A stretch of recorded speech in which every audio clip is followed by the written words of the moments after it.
नमस्कार दोस्तों, स्वागत है आपका हमारे टेक्निकल है यूट्यूब चैनल में। और आज हम आईटीआई फर्स्ट ईयर के सभी ट्रेड के लिए एम्प्लॉयबिलिटी स्किल्स के टॉपिक कम्युनिकेशन को लेकर आए हुए हैं। और आईटीआई जो ऑनलाइन एग्ज़ाम हो रहा है उसमें सारे क्वेश्चन यहीं से पूछे जाने की संभावनाएं हैं। तो चलिए हम लोग चलते हैं क्वेश्चन पर। उससे पहले आपका एक काम है कि आप इस चैनल को लाइक एंड सब्सक्राइब कर लें। अब चलते हैं हम लोग अपने क्वेश्चन पर। क्वेश्चन नंबर पहला पूछ रहा है काइजेन मीन्स।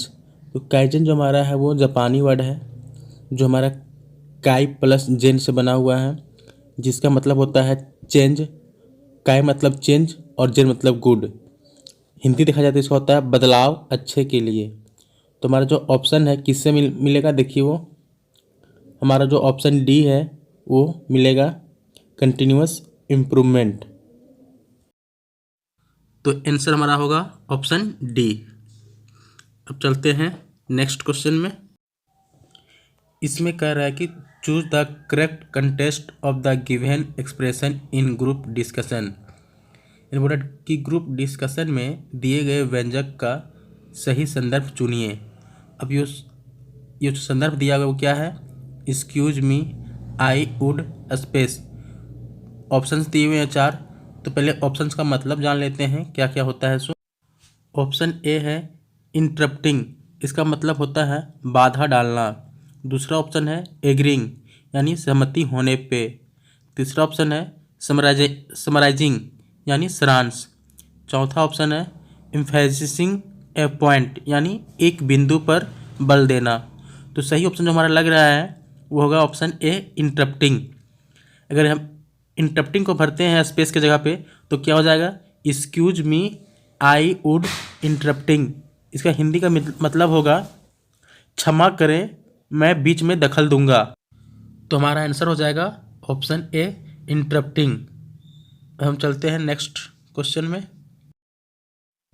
इसमें कह रहा है communication that involves exchanging information without use of words is called. कहा जा रहा है संचार जिसमें शब्द के प्रयोग के बिना सूचनाओं का आदान प्रदान शामिल है कहलाता है। तो क्या कहलाएगा? इस ऑप्शन देख लेते हैं।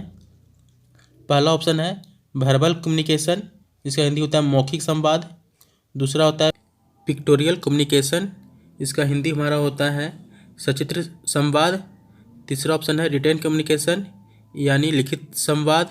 और हमारा चौथा है नॉन वर्बल कम्युनिकेशन यानी अमौखिक संवाद।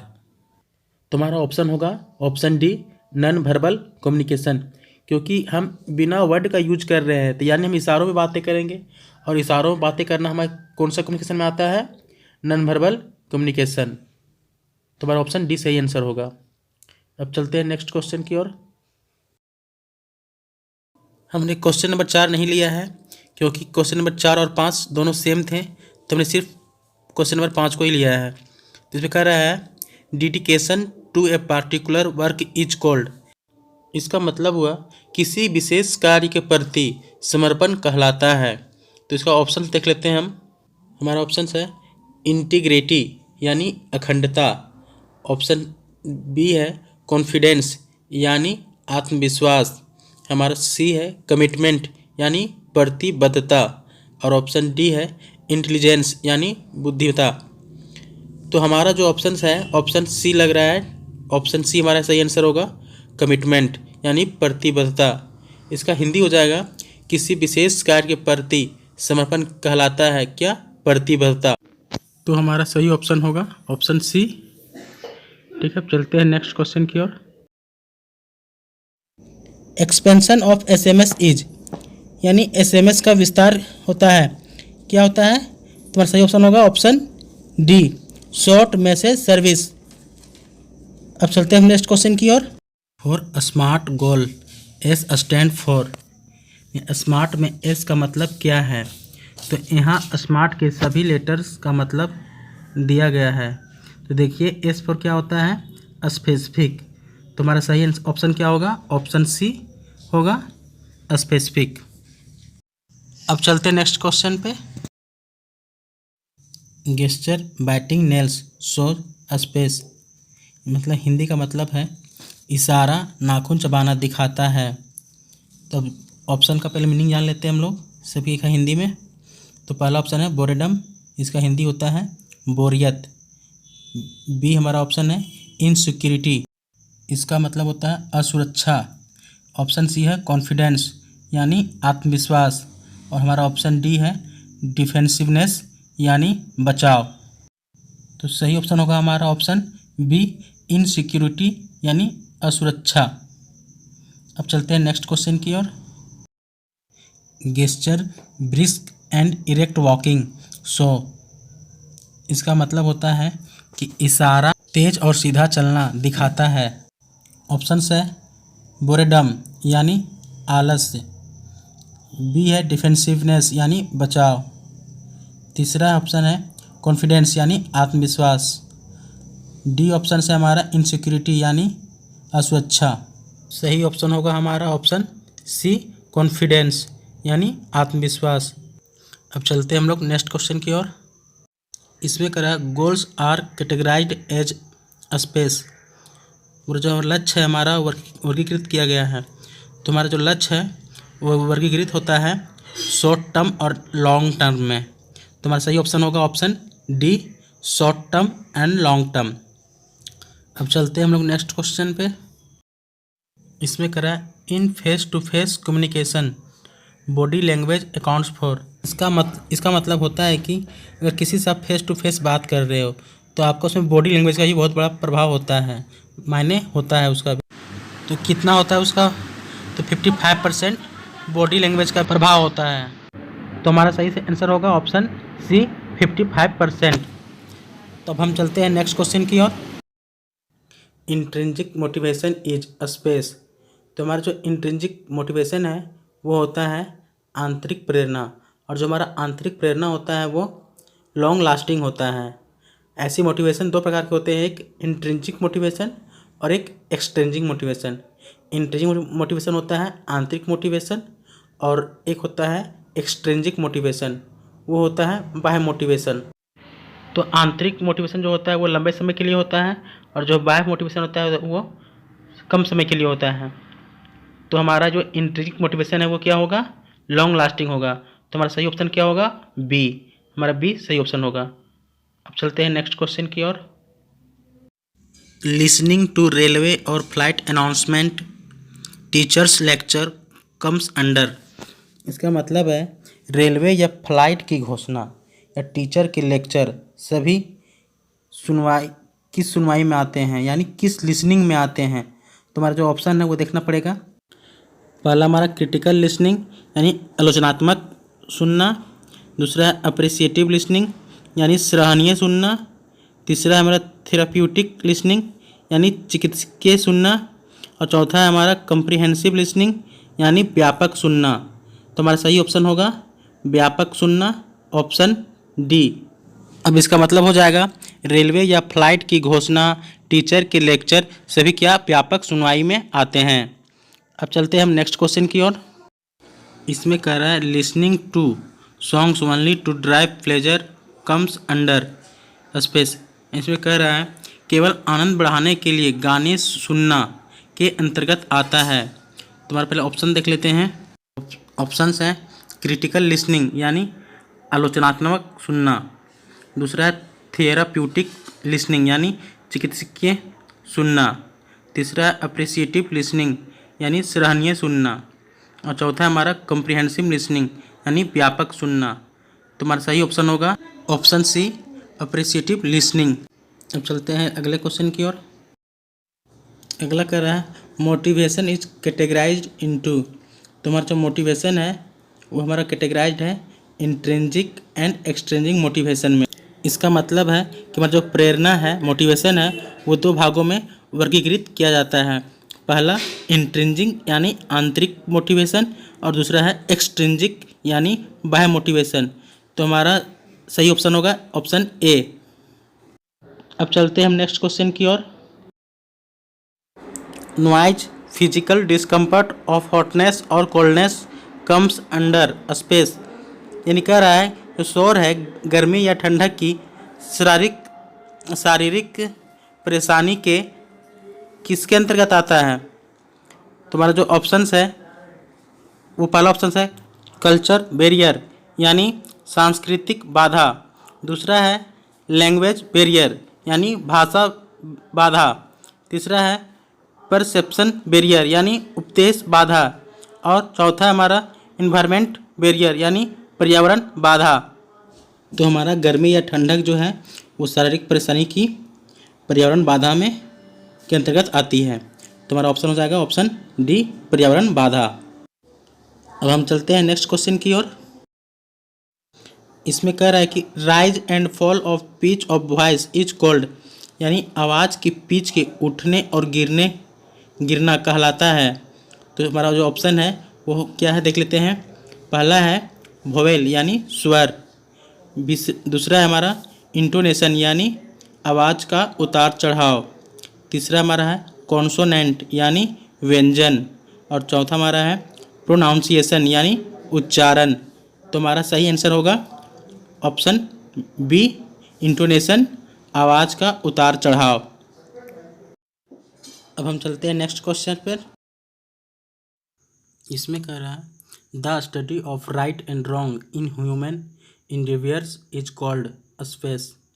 इसका मतलब हुआ कि मानव प्रयासों में सही और गलत के अध्ययन को कहा जाता है। तो इसे ऑप्शन देख लेते हैं पहले।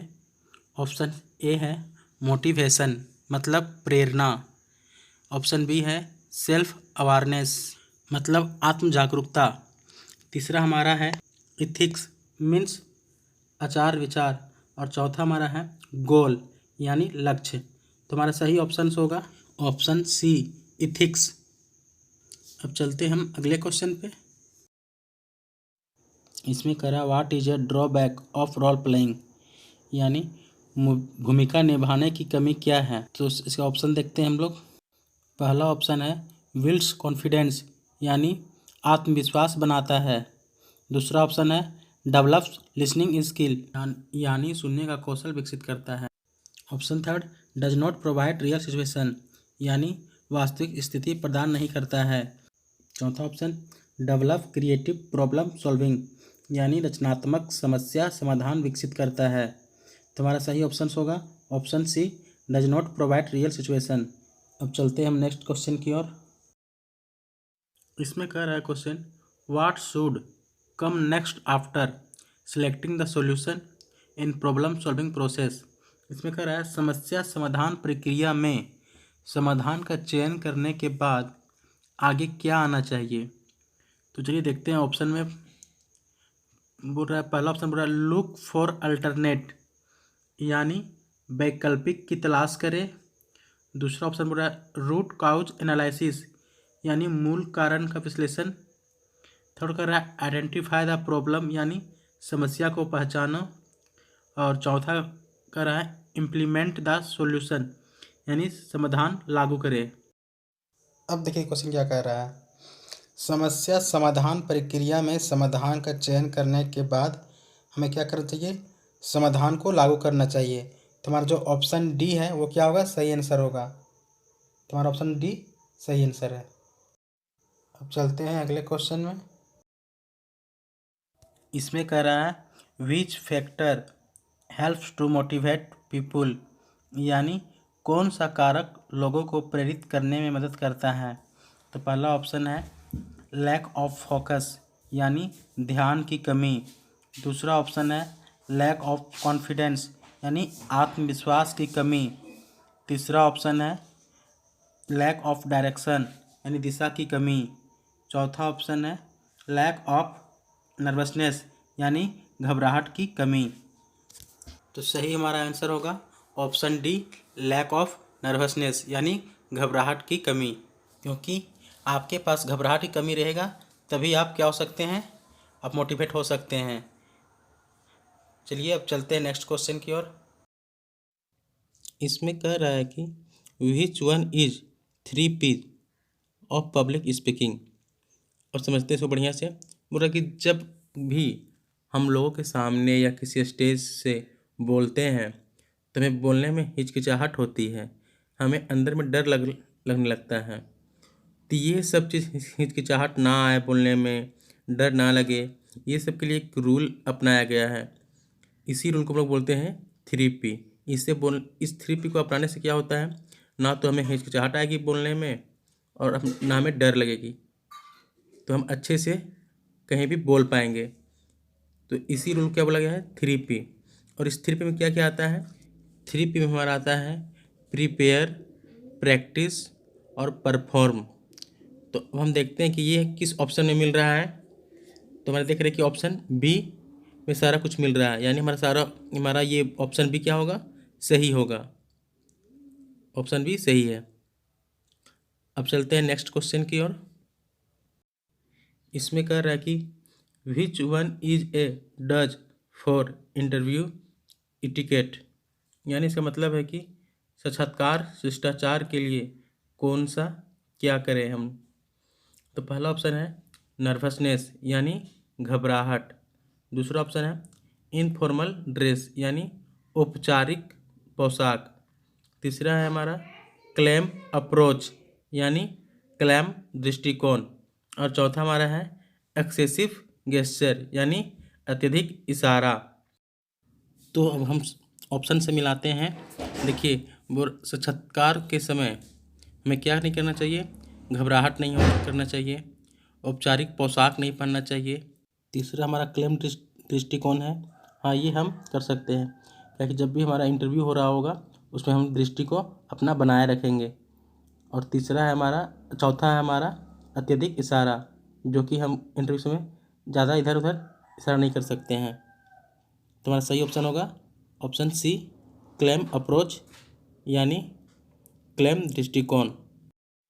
अब चलते हैं हम नेक्स्ट क्वेश्चन की ओर। इसमें कह रहा है which one is a do not in interview etiquette, यानी साक्षात्कार शिष्टाचार के लिए कौन सा नहीं करना चाहिए। तो हम चलिए देखते हैं ऑप्शन से पहले वी कॉन्फिडेंट यानी विश्वास रखें। दूसरा है हमारा ड्रेस अप्रोप्रिएटली यानी ठीक ढंग से कपड़े पहने। तीसरा ऑप्शन है प्रॉपर आई कॉन्टेक्ट यानी उचित नेत्र संपर्क। और चौथा हमारा है lie about your abilities to get job यानी नौकरी पाने के लिए अपनी क्षमताओं के बारे में झूठ बोलना। तो हमारा ऑप्शन हो जाएगा इसमें से ऑप्शन डी, क्योंकि इंटरव्यू में जॉब पाने के लिए जो अपनी क्षमताओं के बारे में झूठ नहीं बोलना चाहिए। तो हमारा ऑप्शन डी सही आंसर होगा। ठीक है, तब चलते हैं नेक्स्ट क्वेश्चन की ओर। इसमें कह रहा है which one is a barrier to speaking, यानी बोलने में बाधा कौन सा है। तो चलिए देखते हैं ऑप्शन को। पहला ऑप्शन है पुअर लिसनिंग यानी खराब सुनना। दूसरा ऑप्शन है लैक ऑफ टाइम यानी समय की कमी। तीसरा ऑप्शन है नर्वसनेस यानी घबराहट। और चौथा ऑप्शन है हमारा रिलक्टेंट टू रीड यानी पढ़ने के लिए अनिच्छुक। तो हमारा देखिए, जो हम कहीं भी बोलने में बाधा कौन सा उत्पन्न करता है, खराब सुनना तो नहीं करता है, समय की कमी भी नहीं करेगा, घबराहट, जो घबराहट है वही क्या करता है, हमें बोलने के टाइम बाधा उत्पन्न करता है। तो हमारा ऑप्शन सी सही आंसर होगा। अब चलते हैं अगले क्वेश्चन की ओर। इसमें कह रहा है which one is a does in interview etiquette, यानी साक्षात्कार शिष्टाचार के लिए कौन सा करे। तो हमारा जो ऑप्शन है, पहला ऑप्शन है ड्रेस टू कॉजली यानी बहुत लापरवाही वाला पोशाक। बी आ गया lie about abilities to get job यानी जॉब पाने के लिए अपनी क्षमताओं के बारे में झूठ बोलना। तीसरा है हमारा बी कॉन्फिडेंट यानी विश्वास रखें। और चौथा ऑप्शन है टू एक्सेसिव इन गेस्चर यानी बहुत अधिक हाव भाव में। तो हमें साक्षात्कार शिष्टाचार के लिए हमें क्या होना चाहिए, बी कॉन्फिडेंस यानी विश्वास रखना चाहिए। तो हमारा सही ऑप्शन होगा ऑप्शन सी बी कॉन्फिडेंट। अब चलते हैं हम नेक्स्ट क्वेश्चन की ओर। इसमें कह रहा है which one is A good communication यानी कौन सा एक अच्छा संचार है। तो देखते हैं option message is clear and direct यानी संदेश स्पष्ट और सीधा होना चाहिए। ऑप्शन बी है मैसेज इज एम्बिगियस यानी संदेश अस्पष्ट होना चाहिए। सेंडर अटैक्स रिसीवर यानी प्रेषक हमला रिसीवर। और चौथा हमारा ऑप्शन है receiver does not listen to sender यानी रिसीवर प्रेषक की नहीं सुनना। तो हमारा सही ऑप्शन हो जाएगा message is clear and direct, यानी संदेश हमारा स्पष्ट और सीधा होना चाहिए। तुम्हारा ऑप्शन ए सही आंसर होगा। ठीक है, अब चलते हैं हम नेक्स्ट क्वेश्चन की ओर। इसमें बोल रहा है which one is an email etiquette, यानी ईमेल शिष्टाचार कौन सा है। तुम्हारा ऑप्शन है कीप ईमेल शॉर्ट, यानी ईमेल को शॉर्ट रखना। दूसरा ऑप्शन है send virus infected mail, virus ग्रसित मेल भेजना। तीसरा है फॉरवर्ड फॉल्स मैसेज, यानी गलत मैसेज भेजना। और चौथा हमारा है यूज ऑल कैप्स और स्मॉल लेटर इन ईमेल, यानी ईमेल में सभी कैप्स और छोटे अक्षर का प्रयोग करना। तुम्हारा सही ऑप्शन होगा ऑप्शन ए, ईमेल को हमेशा शॉर्ट रखना चाहिए। तुम्हारा ऑप्शन ए सही आंसर है। चलते हैं हम लोग अगले क्वेश्चन पे। इसमें करा which one is considered to be a good communication, यानी कौन सा एक अच्छा संचार माना जाता है। तो आइए हम देखते हैं ऑप्शंस में। ऑप्शंस है, पहला ऑप्शन है मैसेज इज एम्बिगियस, यानी मैसेज अस्पष्ट हो। दूसरा ऑप्शन है sender is positive towards receiver, यानी जो हमारा प्रेषक है वो रिसीवर के प्रति सकारात्मक होना चाहिए। तीसरा है receiver does not listen to sender, यानी प्राप्तकर्ता प्रेषक का नहीं सुनता है। और चौथा हमारा ऑप्शन है सेंडर अटैक्स रिसीवर, यानी सेंडर जो हमारा है प्रेषक हमला करता है रिसीवर पर। तो हमारा जो सही होगा एक गुड, जो हमारा अच्छा कम्युनिकेशन होगा वो क्या होगा, option B sender is positive towards receiver, यानी जो हमारा प्रेषक है वो रिसीवर के प्रति सकारात्मक होना चाहिए। तो हमारा ऑप्शन बी सही है। अब चलते हैं नेक्स्ट क्वेश्चन की ओर। इसमें करा which one is considered to be a poor communication, यानी किसे खराब संचार माना जाता है। तो हम ऑप्शंस देख लेते हैं। मैसेज इज एम्बिगियस, यानी मैसेज अस्पष्ट हो। दूसरा message is clear and direct, message हमारा स्पष्ट और सीधा हो। Receiver is open to listen, यानी रिसीवर सुनने के लिए तैयार है। और हमारा डी ऑप्शन है sender is positive towards receiver, यानी सेंडर रिसीवर के प्रति सकारात्मक है। तो हमारा सही ऑप्शन होगा मैसेज इज एम्बिगियस, यानी मैसेज हमारा अस्पष्ट हो। यही क्या है हमारा खराब संचार है। तुम्हारा ऑप्शन ए सही है। अब चलते हैं हम नेक्स्ट क्वेश्चन की ओर। Which one is not a benefit of oral communication, यानी मौखिक संचार का कौन सा लाभ नहीं है। तो हम देख लेते हैं ऑप्शन में। इट इज क्विक, यानी यह जल्दी होता है। इट इज फॉर रिकॉर्ड, यानी यह रिकॉर्ड के लिए भी रिकॉर्ड भी हो जाता है। तीसरा इट इज डायरेक्ट, यानी यह प्रत्यक्ष है। और ऑप्शन डी है फीडबैक इज इमीडिएट, यानी प्रतिक्रिया तुरंत होता है। तो हमारा जो सही ऑप्शन होगा ये होगा इट इज़ फॉर रिकॉर्ड, यानी हमारा जो ओरल मौखिक कम्युनिकेशन है वो रिकॉर्ड भी हो जाता है। तो ये हमारे लिए क्या है, बेनिफिट नहीं है।